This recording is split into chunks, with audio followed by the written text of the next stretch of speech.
Il y a eu changement parce qu'on a corrigé beaucoup d'erreurs qu'on faisait la fois passée, mais à cause de cette formation, on a essayé un peu de régler tout ce qui ne marchait pas. Dernièrement, il y a baisse parce qu'auparavant, on tracassait la population presque tous les jours. Mais actuellement, on a essayé un peu de réduire le banditisme. Chaque semaine, nous tenons la réunion du comité local de sécurité et avec les informations qu'on nous donne, et nous mettons ça en pratique pour essayer de diminuer un peu les cas de banditisme dans la ville. Je tiens toujours compte de jeunes et de femmes, la société civile qui nous accompagne aussi avec la réunion du comité local de sécurité, et nous prenons en compte leurs recommandations et nous faisons tout pour mettre ça en pratique.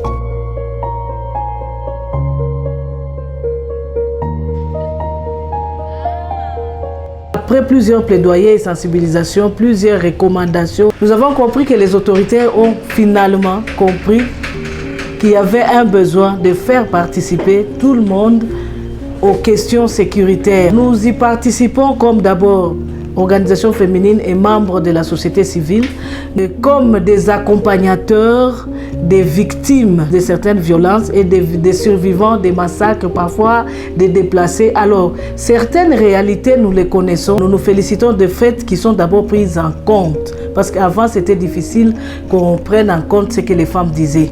Aujourd'hui, nous voyons de nettes améliorations dans la mise en pratique des actions communes recommandées par les femmes.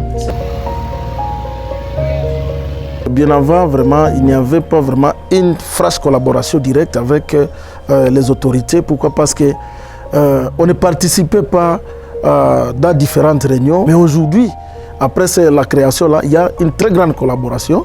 Et donc, ça donne directement des résultats qui sont palpables. Les jeunes sont anglais. Pourquoi? Parce qu'ils doivent s'approprier.